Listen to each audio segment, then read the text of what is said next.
Dios les bendiga, hermanos y amigos, oyentes que están escuchándonos y viéndonos en esta preciosa mañana.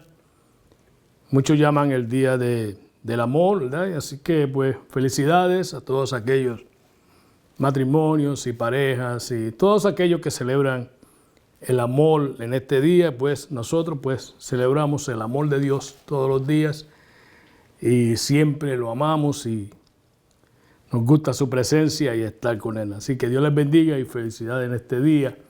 En esta mañana tan preciosa tenemos un tema, ¿verdad? Jesús enseña sobre el fin de los tiempos, ese es el tema.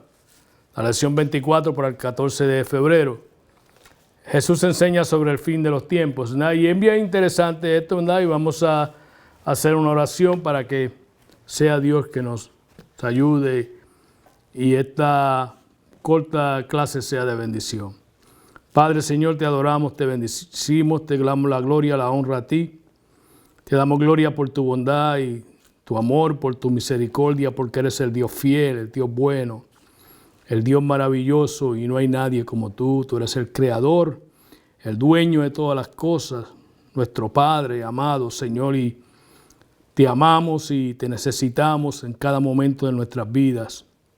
Pedimos, Señor, que esta palabra llegue a los corazones, que sea de bendición, de edificación a todo aquel que la escuche y la palabra ministre a cada necesidad de su vida.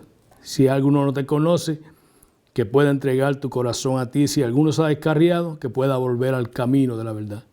Gracias te doy y te lo pido en el nombre de Jesús. En esta mañana estamos a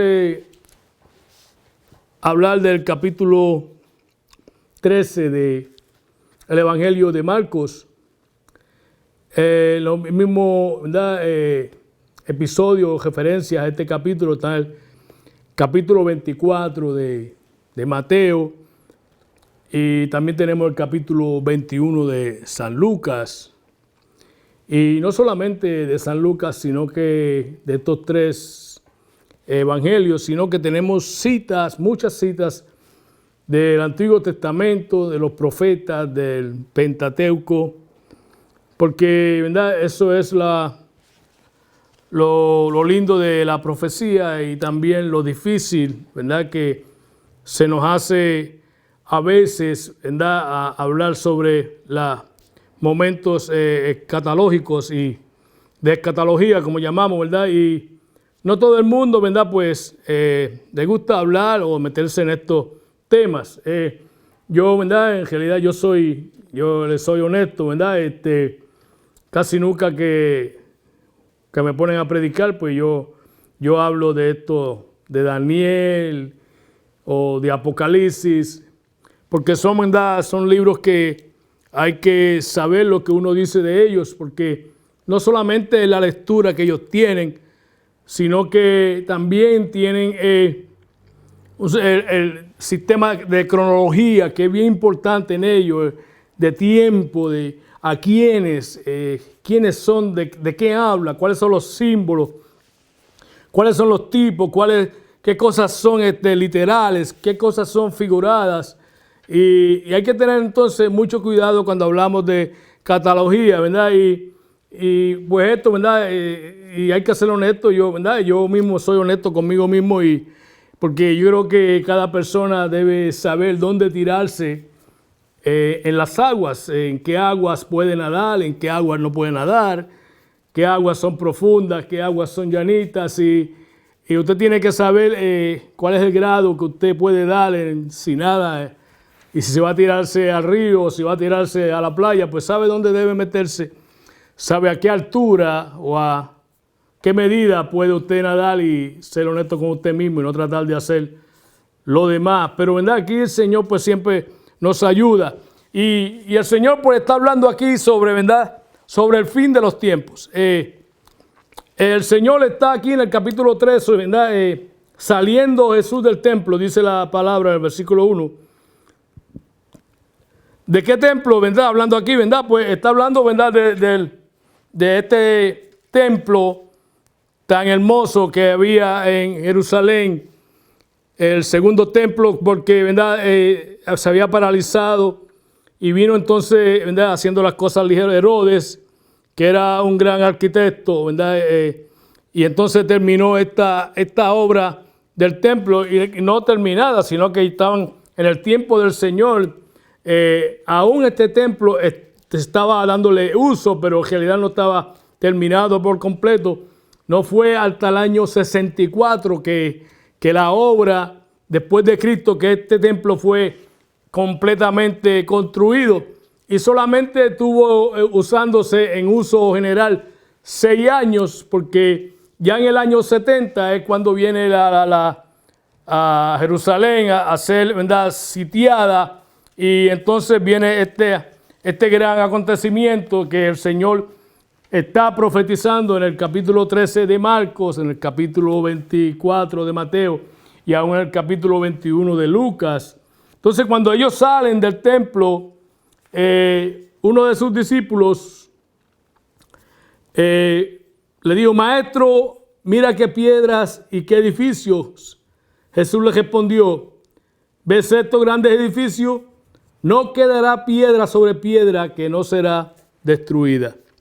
Es bueno notar que el Señor siempre hablaba la verdad y decía la verdad en todo momento, decía las cosas positivas, decía las cosas negativas, decían las cosas que te podían causar bendición, te decía de las cosas que podían causarte perder la salvación, desviarte del camino, no alcanzar llegar al cielo. Todo el Señor lo ponía en pautas y lo ponía en una forma verdadera y comprensible, que sus discípulos, que sus seguidores lo entendieran. Cierta ocasión él le dice al Señor, Jesús le dice: si alguno quiere venir en pos de mí, niéguese a sí mismo, tome su cruz cada día y sígueme.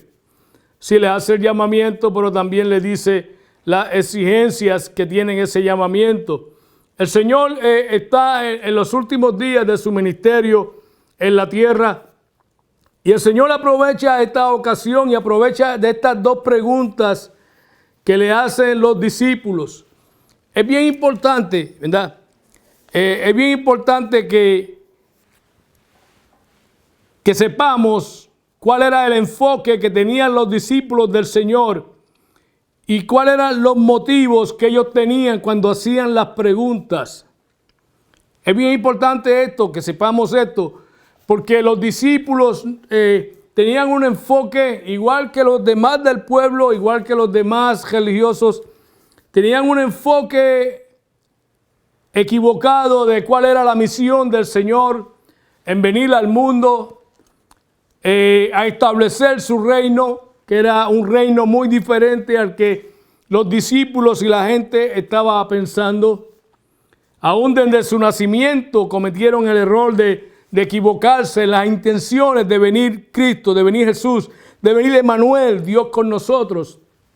Por eso fue cuando los magos le dijeron a Herodes: venimos en busca del rey que ha nacido entre los judíos, porque su estrella hemos visto y venimos a adorarle.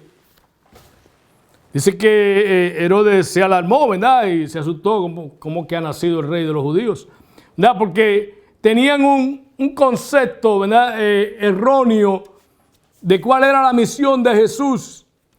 Y sabemos todas las consecuencias que hubieron con este malentendido en Herodes y todas las tristezas que tuvieron que pasar aquellas madres con la muerte de sus pequeños de 2 años para abajo.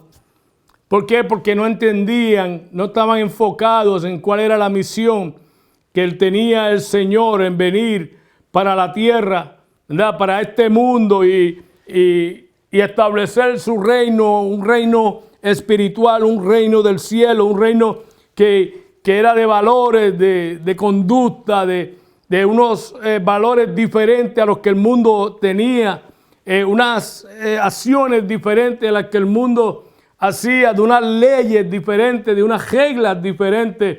Cuando la gente, ¿verdad?, pues decían si aquel enemigo tuyo es tu enemigo, pues ser tú enemigo de él, ¿verdad? Y viene ahora un reino diferente donde las leyes cambian y dice, si tu enemigo tuviere hambre, dale de comer. Si tu enemigo tuviere sed, dale de beber. Si te pidiera andar una milla, anda 2 con él. Si te pidiera una cosa, dale todo.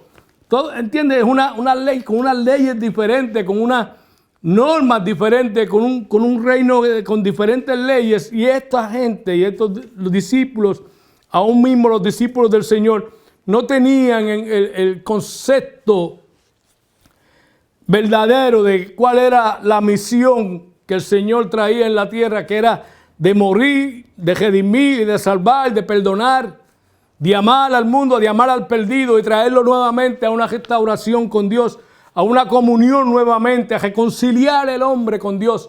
Ellos no entendían de esto aún todavía.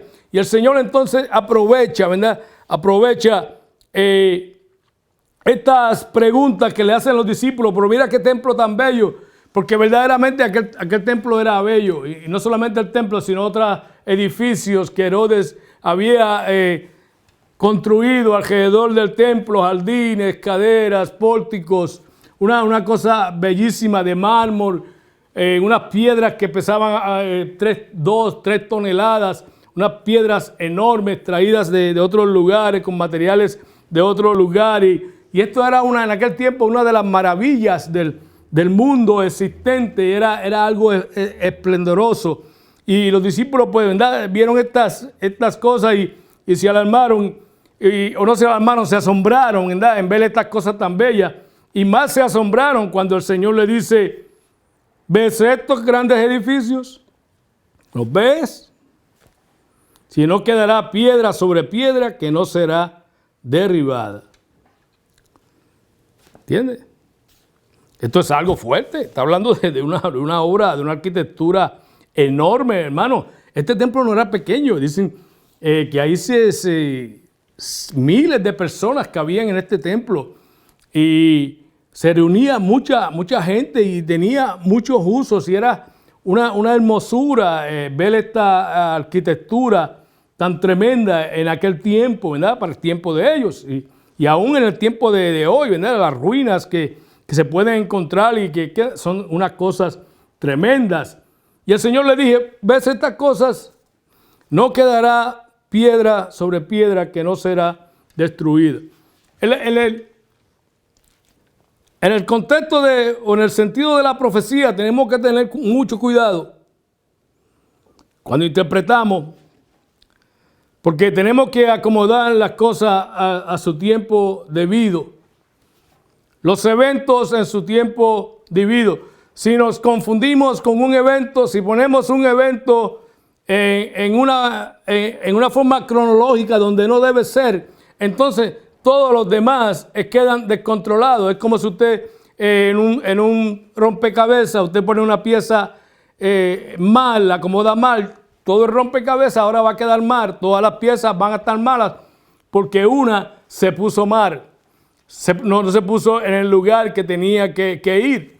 Y así es la profecía. La profecía hay que tener mucho cuidado porque si usted acomoda un evento fuera de lo que es la fecha o la cronología de ese evento, usted va entonces a lo demás que va a decir, va a estar erróneo porque ya puso una ficha que no estaba en su lugar y ya lo demás no se va a ver bien y se le va a hacer muy difícil entonces arreglarse.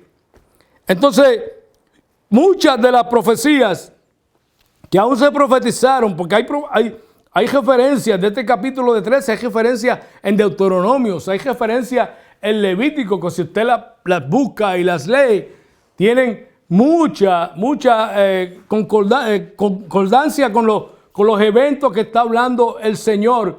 Hay sucesos en el Antiguo Testamento que fueron profetizados que aún no se han cumplido.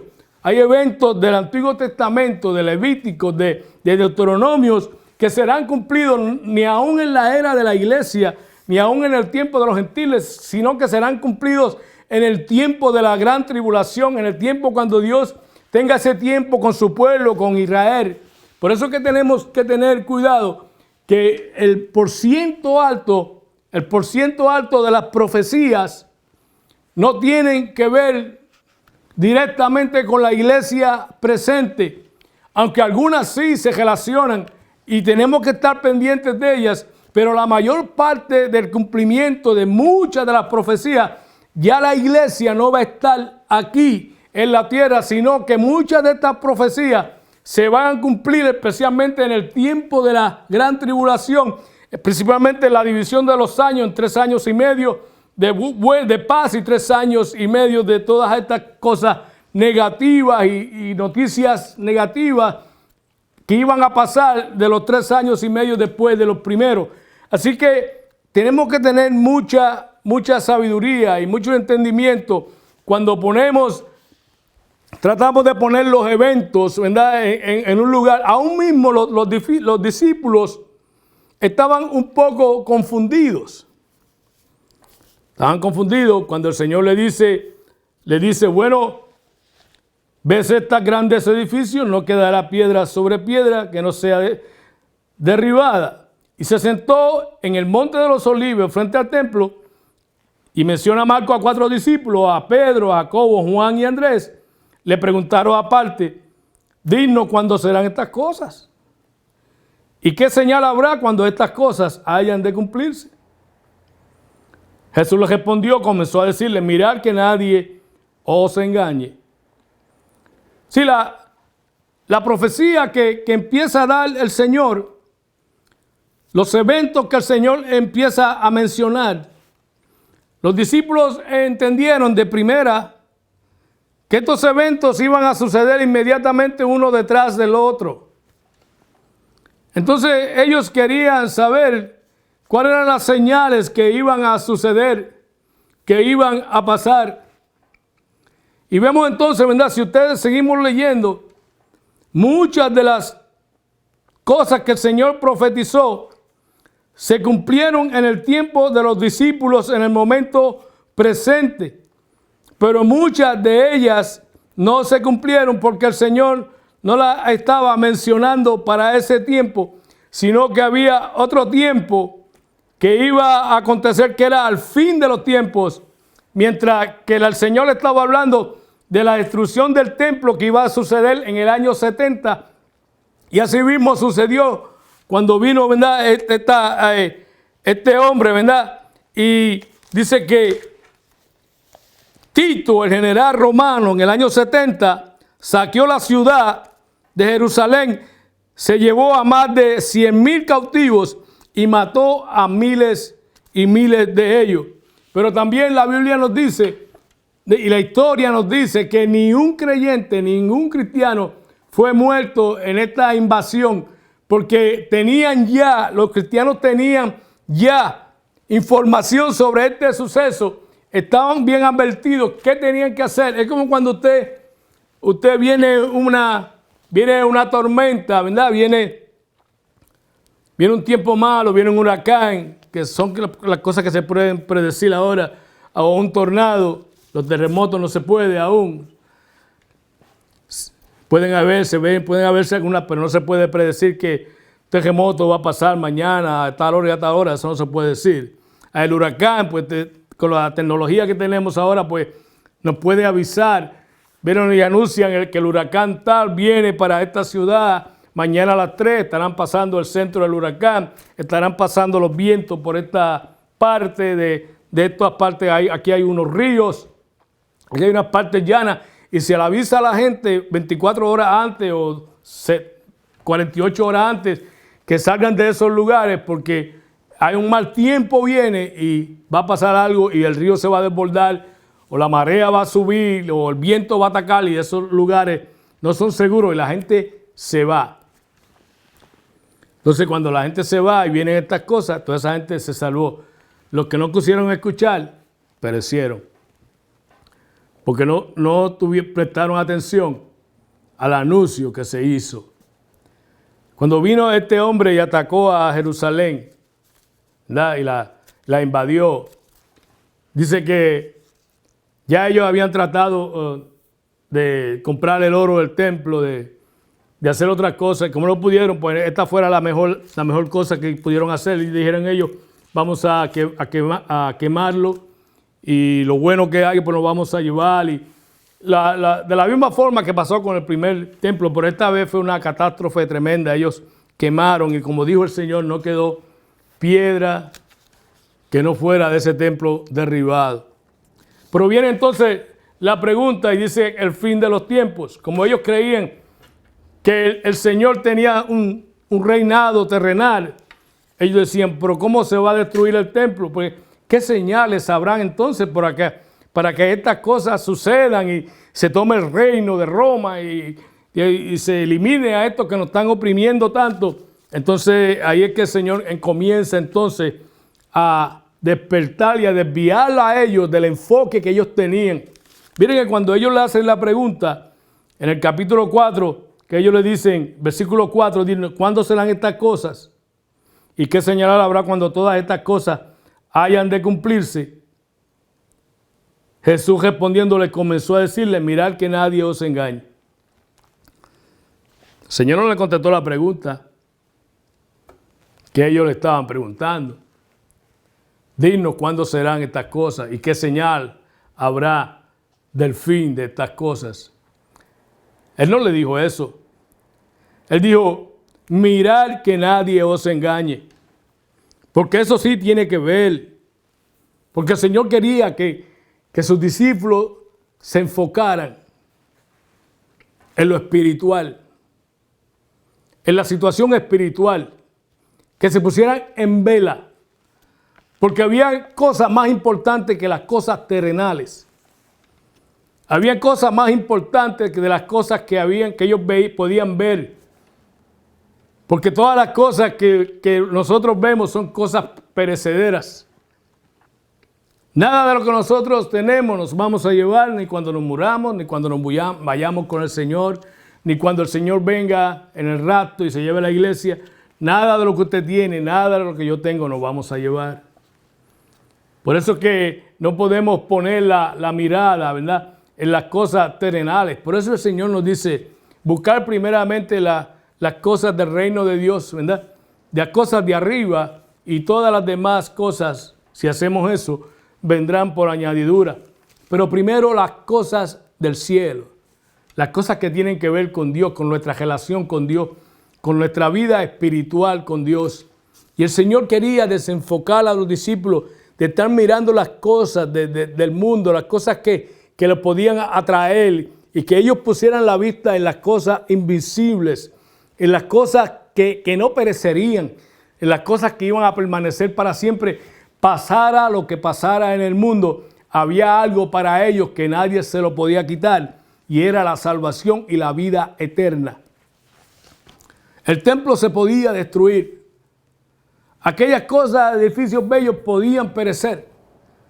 Aquellas casas bellas que habían en aquel lugar, aquellos otros edificios demás que habían hecho, edificios tremendos, eso podía perecer y nunca más verse. Pero las cosas, las promesas que Dios le había hecho a ellos, eran cosas que nunca iban a perecer. Pero Él tiene que ser honesto y sincero con ellos. Le dice, antes de ustedes recibir estas cosas, en el mundo tendréis aflicción. ¿Te ve? Muy directo, muy sincero, muy honesto. En el mundo tendréis aflicción. O sea, yo tengo cosas buenas para ustedes. Yo tengo mansiones para ustedes. Yo tengo cosas tremendas para ustedes. Tengo la vida eterna. Tengo el gozo de la presencia de Dios para siempre. Vivir conmigo para siempre. Pero antes de eso, en el mundo tendréis aflicción. Pasarán por grandes problemas. Pasarán por grandes situaciones. Los discípulos pasaron muchas de estas cosas que el Señor les dijo que iban a pasar. Que nadie os engañe, porque vendrán muchos en mi nombre, diciendo yo soy el Cristo, y engañarán a muchos. Mas cuando oigas de guerra y de rumores de guerra, no os turbéis, porque es necesario que suceda así, pero aún no es el fin. Claro, ahí no es el fin. Iban a haber rumores de guerra, y eso siempre lo hemos visto, hermano. Hemos visto falsos profetas, hemos visto falsos cristos, Hemos visto falsas profetas que se han parado y han dicho, yo soy este profeta enviado de Dios, yo soy el Cristo, yo soy el Mesías. Y mucha gente los han sido engañados, mucha gente los han seguido. Mas cuando oigáis de guerra y de rumores de guerra, no os turbéis, porque es necesario que suceda así. Pero aún no es el fin, porque se levantará nación contra nación, reino contra reino, y habrán terremotos en muchos lugares, y habrá hambres y alborotos, principios de dolores son estos.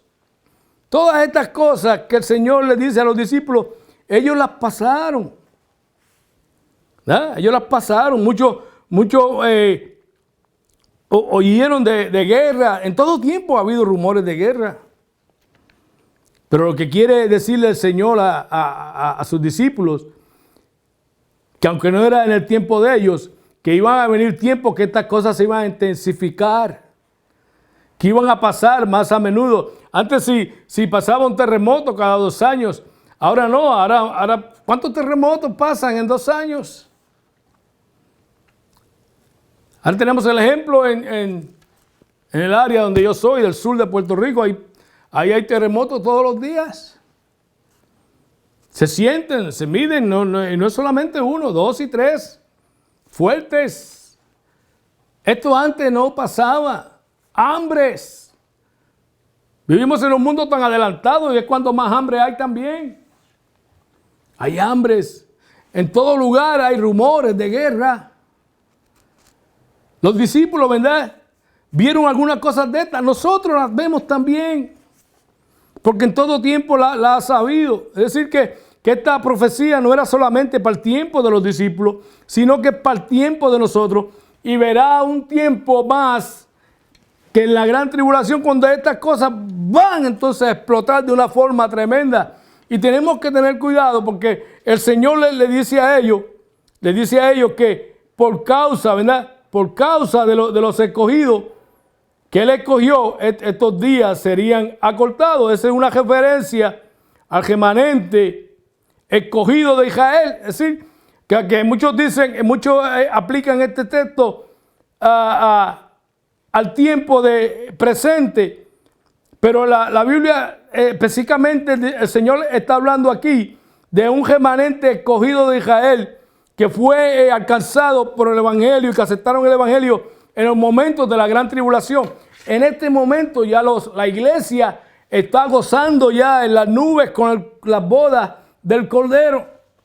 Es decir, que ya la iglesia no está en este evento, la iglesia ya ha sido raptada, hermano. Por eso, ¿verdad?, es importante que entendamos estas cosas, que habrán profecías que se van a cumplir en el momento de la iglesia, pero habrán profecías que serán cumplidas después del rapto de la iglesia, Dios bregando con su pueblo Israel. Así que la profecía, ¿verdad?, es bien tremenda. Y el Señor le dice a ellos, todas estas cosas que ustedes están viendo son principios de dolores. ¿Ven? Principios de dolores. Y cuando habla principios de dolores, es una frase que nace de la mujer, de los dolores de parto, como las contracciones de una mujer, de una mujer, como son aquellas contracciones de una mujer. Aquellos eventos apresurarían el nacimiento del reino de Mesías. Cuando una mujer empieza a tener dolores, ya vislumbra que más adelante, pronto, vendrá el evento grande, que es el nacimiento de ese bebé que ha estado 9 meses desarrollándose en su vientre. Y ya empieza ya unas señales, y ya cuando ya tiene las últimas semanas, usted ve que la madre tiene su maletita, que tiene su bulto preparado, las botellitas y todo lo que ese bebé necesite, ya eso está preparado ahí.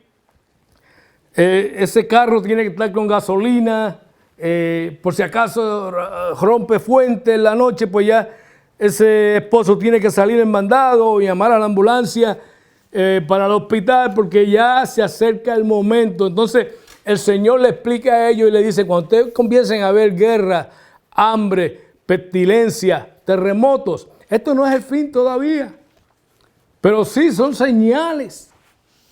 de que ya viene el evento. Y cuando entonces ya hablando de la gran tribulación, ya él dice que no pasará esta generación. Y muchas personas, ¿verdad?, quizás entendieron que estaba hablando de la generación presente, que estaba hablando con sus discípulos en ese momento, que no pasarían todas estas cosas sin que en esa generación las viera.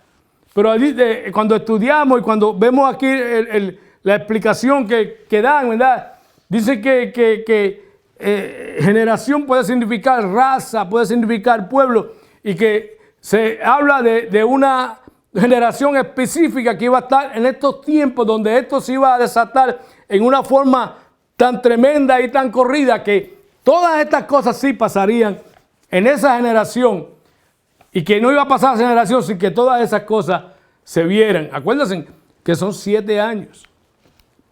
3 años y medio de paz y 3 años y medio donde el anticristo, ¿verdad?, este hombre perverso se revela, hace una estatua, la quiere meter en el templo y quiere que la adoren. Entonces ahí es que entonces se revela y empiezan entonces a matar y a suceder tantas cosas, pero es con el pueblo entonces de Israel. Entonces dice, y si esta razón, aquellos días no fuesen acortados, ninguna carne se salvaría. ¿Cuáles días? Aquel tiempo que está pasando después del rapto de la iglesia y en la gran tribulación. Así que tenemos entonces que tener cuidado. Pero lo que queremos ver, hermano, es que el Señor nos advierte y nos dice a nosotros que Él tiene buenas noticias para nosotros, pero también hay cosas que Él nos dice que son aparentemente negativas, pero son procesos, son situaciones que van a venir antes de que venga lo bueno que Él nos ha prometido. Las cosas buenas que el Señor nos ha prometido a nosotros no están aquí en la tierra. Las cosas buenas que el Señor le ha prometido a la iglesia están en el cielo. Por eso Él dice, ¿verdad?, pero gracias a Dios, a su misericordia, que aunque Él no dijo el tiempo de su venida, sí nos dio las señales. Las señales, hermano, y nosotros vemos las señales todos los días. Apostasía, anticristos, falsos profetas, falsos cristos, terremotos, pestilencia. Mira lo que estamos pasando hace ya casi un año ya, por esta pestilencia, por esta crisis, por esta enfermedad tan terrible que se ha llevado tantas vidas. ¿Verdad? Son cosas tremendas que van a pasar. El Señor lo dijo, en el mundo tendréis aflicción, seréis perseguidos, seréis rechazados. Aquella persona tiene que estar consciente de cuál es el llamado que el Señor nos ha hecho. No es una vida, muchos creen que estar en el Señor será siempre una vida de gozo y que no habrán problemas, no vendrán dificultades. Pero lo que el Señor quería hacer a los discípulos era que se pusieran fuertes, que se enfocaran en las cosas más importantes y no en las cosas perecederas. Es triste decirlo que en los momentos difíciles que estamos viviendo, yo sé que hay muchas personas que tienen sus condiciones, que tienen que cuidarse, que tienen que estar pendientes, ¿verdad?, por ciertas situaciones. Amén, amén, yo lo entiendo, lo entendemos. Pero también hay personas que su fe ha desaparecido, que su esperanza ha desaparecido. Y ya no se acuerdan ni que Dios está, ni que Dios tiene promesas para ellos y que Dios tiene demanda fidelidad, y que por eso en ciertas ocasiones el Señor le dice, el que perseverare hasta el fin, este será salvo. Y aún ese mismo texto tiene doble también referencia. Se refiere a la gente presente y a aquella gente también que iba a pasar por estos momentos difíciles de gran tribulación. El Señor le dice, el que perseverare en estos tiempos hasta el fin, ese será salvo. Porque iban a haber muchos que iban a negar la fe.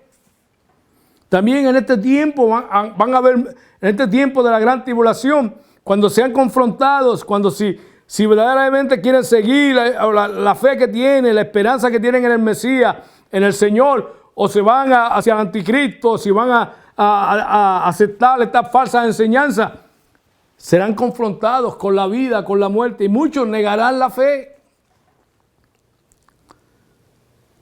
Pero no es solamente negar la fe. Negar la fe no quiere decir que te pongan un cuchillo en la garganta, un machete en la garganta y te digan, menciona el nombre de Dios, y si mencionas el nombre de Dios te vamos a matar. Si no mencionas el nombre de Dios, pues vas a vivir. Si sigues al Señor, si mantienes la fe en el Señor, vas a vivir. Pero si niegas la fe, lo único que tienes que hacer es negar la fe y vas a vivir. No solamente esa situación. No, hay muchas veces negamos la fe en muchas maneras. Muchas veces vendemos al Señor, como hizo Judas, por pocas monedas de plata, por cosas que no tienen valor, por cosas que realmente no tienen valor en comparación de lo que Dios tiene para nosotros, que nos habla de una vida eterna con Él, de vivir con Él para siempre. Pero muchas personas se han interesado más en lo que el mundo ofrece, en la tentación de lo que el mundo ofrece. Y ya no se acuerdan del Señor, ya no se acuerdan dónde el Señor lo había sacado antes, las maravillas y las cosas buenas que el Señor hizo con ellos y las cosas que tiene preparadas para ellos. Su fe ha sido afectada. Por eso en estos momentos difíciles, que vengan y que van a venir, nosotros no somos inmunes a estas cosas que profetizó el Señor. Pasaremos por momentos difíciles. La iglesia presente pasará por momentos difíciles. Y si negamos al Señor por cosas tan insignificantes, ¿qué será si tenemos que enfrentar la vida o la muerte por el Señor? ¿Tendremos el valor de decidirnos y seguir al Maestro y mantener nuestra fe en alto? ¿Tendremos valor para mantener el baluarte de la sangre de Cristo alzado y decir que la sangre de Jesucristo nos limpia de todo pecado y que solamente en Cristo hay salvación y que no importa lo que pase alrededor de nosotros, detrás o al frente de nosotros seguimos confiando en las promesas de redención y de vida eterna que Dios tiene para nosotros? Que nos promete un lugar donde no habrá más llanto, no habrá más pena, no habrá más enfermedades, no habrá más dolor. Lo que el mundo ofrece es efímero. Lo que el mundo ofrece es vanidad, está hoy y mañana no está. Pero lo que Dios ofrece permanece para siempre. Y no hay nadie que te lo arrebate, no hay nadie que te lo quite si mantienes la fe y la esperanza en el Señor. No importa lo que pase a tu alrededor. No podemos estar pendientes de las profecías de Israel. ¿Qué pasará con Israel? ¿Qué pasará con Israel? ¿Qué pasa allá y qué pasa acá? Muchos están pendientes de Israel. Tenemos que mirar al Señor, tenemos que estar pendientes del Señor, porque la venida, el rapto de la iglesia pasará mucho antes de estas cosas, de las profecías que Dios tiene con su pueblo Israel. Tenemos que tener el cuidado del tiempo, de cuándo ponemos los eventos. Pero la importancia no es solamente de estar pendiente de esto, sino de estar preparados. Por eso el Señor en la última parte dice que velemos la higuera. También nos dice que el reino de los cielos es semejante a aquel amo que se fue y dejó a sus siervos trabajando y le dijo, aquí tienen estas cosas para que se mantengan trabajando. Y no solamente trabajando, sino velando. Velando de día y de noche, porque no sabemos cuándo vendrá nuevamente nuestro amo a pedirnos cuentas. Que no nos vaya a agarrar como el ladrón en la noche. El ladrón agarra de sorpresa a aquel que no lo está esperando. Pero a la iglesia no debe tomarlo como ladrón, porque la iglesia lo está esperando. El creyente verdadero está esperando al Señor todos los días que vive. Todos los días que levanta y eleva oración al cielo, todos los días le decimos al Señor, no me dejes cuando tú vengas, Señor. Permite que en este día yo esté preparado. Si la trompeta suena, yo pueda oírla, esté guiando o esté trabajando, en cualquier lugar que yo esté, yo pueda oír la trompeta y pueda levantarme con los redimidos. Porque yo quiero vivir contigo para siempre, reinar contigo para siempre, vivir eternamente contigo. Ayúdame a estar en comunión contigo, ayúdame a oír esa trompeta, el sonido de la trompeta, y yo pueda levantarme con los redimidos. Yo le digo al Señor cuando oro: Señor, no permitas que yo me quede. No permitas que si tú vienes yo me quedo. Señor, ten misericordia de mí. Y si vienes en este día, que yo pueda estar preparado para irme contigo. Esa debe ser la oración del verdadero creyente. Porque no sabemos cuándo esa trompeta ha de sonar. Hoy mismo puede sonar. En este momento puede sonar. ¿Estarás tú preparado? ¿Estarás tú mirando las cosas de arriba? ¿Estarás tú mirando aquellas cosas que permanecen?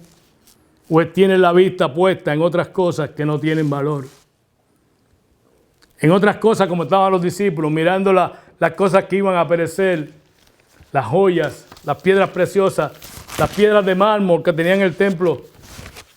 Fíjate de eso, le dijo el Señor. No quedará piedra sobre piedra que no será destruida. Mirad, velad que no seáis engañados. La iglesia tiene que estar alerta, despierta, porque vendrán muchos falsos profetas con falsas doctrinas.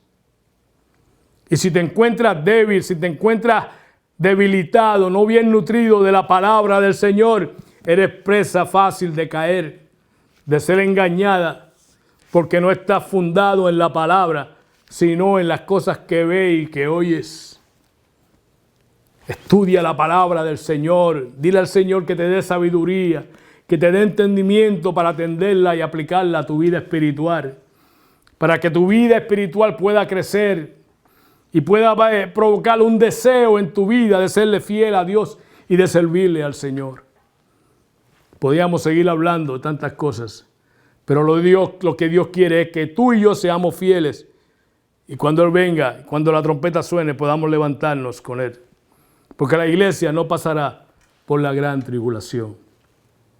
Dios los bendiga, Dios nos guarde, y Dios nos ayude.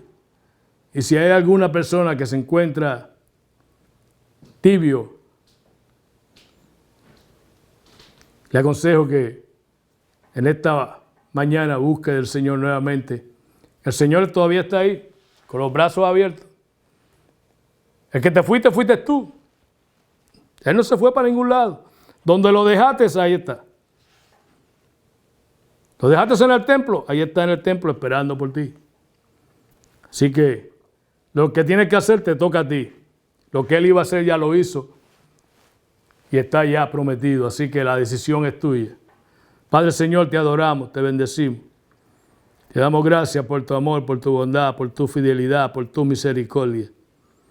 Gracias por tu palabra, Señor. Yo sé que tu palabra ha sido y ha llegado, y sé que hay corazones que han sido tocados. Te pido, Señor, que si han desfallecido, si sus rodillas han sido debilitadas, si sus pies están fallando, si están temblando, si están indecisos, si tienen dudas, si las dudas han venido a su mente y a su corazón y están preguntando, ¿será cierto o no será cierto? Espíritu Santo, redargúyelos y hazles entender que tú eres verdadero, que tú eres fiel a tu palabra. Y como tú dices en tu palabra, el cielo y la tierra pasarán, mas tu palabra no pasará. Todo se ha de cumplir como tú lo has dicho. Así que, Señor, que esperamos que si alguien quiere volver a ti, te pido, Señor, que lo perdones. Y si alguien quiere entregar tu corazón al Señor, que lo perdones, que la sangre tuya lo limpie de todo pecado y escriba su nombre en el libro de la vida. Y aquellos, Señor, que están lentos, que están indecisos, que tienen dudas, que no saben qué decisión hacer, dale fuerzas. Que salgan debajo del enebro, que salgan de la cueva y se postren delante de tu presencia nuevamente, porque eso es lo que tú quieres, que estemos delante de tu presencia todos los días de nuestra vida. Te lo pido en el nombre de Jesús. Amén. Dios te bendiga, Dios te guarde.